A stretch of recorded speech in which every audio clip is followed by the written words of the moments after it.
Seattle. The world is taking note. It's drawn to this unfolding story.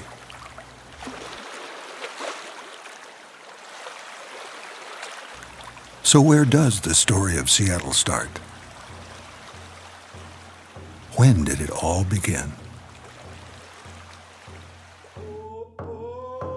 In September of 1851, young David Denny, just 19, had been sent ahead by the Denny Party to scout Puget Sound. After 5 treacherous months on the Oregon Trail, he rounded Alki Point and was greeted there by Chief Seattle. The stately chief, flanked by hundreds of tribesmen, was then in his mid-60s.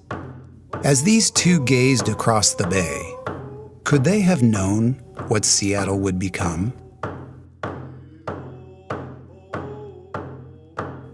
David must have seen something, for he quickly sent word to his party, then waiting in Portland, to come at once. After a harsh winter on Alki, the Denny Party literally drove stakes in the ground on the eastern shore of Elliott Bay. That same year, they moved their stakes twice to make room for Doc Maynard's General Store and Henry Yesler's state-of-the-art steam-powered sawmill. 4 years into their empire building, the 250 villagers already envisioned Seattle's destiny. David Blaine, their first pastor, then expressed the conviction of the founders when he wrote to his brother that Seattle's future would be not unlike New York or London in commercial importance. To support this bold prophecy, he cited the location's natural resources, its climate, its scenery, and its proximity to Asia.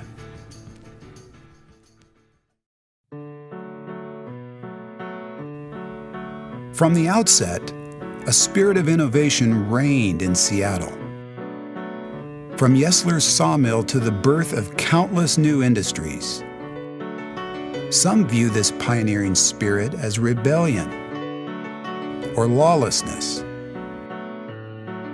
Others, like the architects of Smith Tower, simply ignore the limits. Not 60 years after the Alki landing, with its audacious decision to construct the tallest building anywhere outside of Manhattan, Seattle was already positioning itself as a commercial rival to New York and London. That same forward-thrusting optimism is displayed in the Space Needle,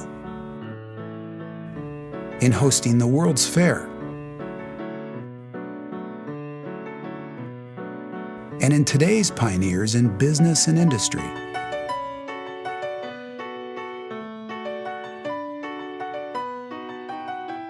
Seattle has changed the way the world travels, the way the world shops, the way the world does business, and the way the world builds relationships. Maybe Seattle isn't just a place, but rather a way of thinking, of believing. In this place, innovation has had a constant companion, the spirit of generosity. As one created wealth, the other gave it away. The lead article in Seattle's first newspaper is titled "Worth of Money," and it makes the case for generosity over the forces of greed. But then, for centuries, so had the Salish tribes at their potlatch festivals, where a chief would give all his accumulated wealth to those in need.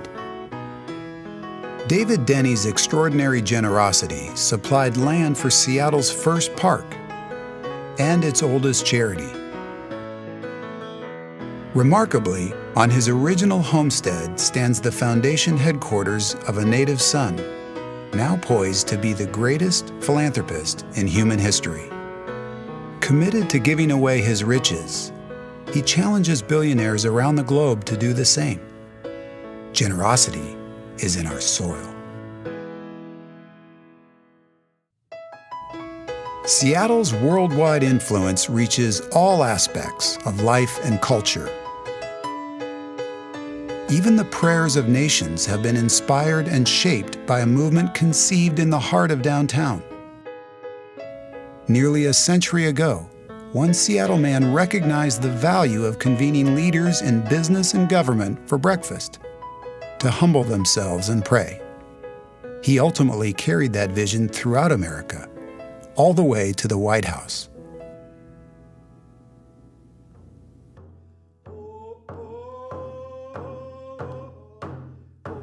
The world's largest airline calls Seattle a city with momentum. It is moving, expanding. But do we all know the Seattle story? Have we each found our place in the rush of its current? Where is the author of this tale taking us, one generation after another? Perhaps Chief Seattle and David Denny really did know.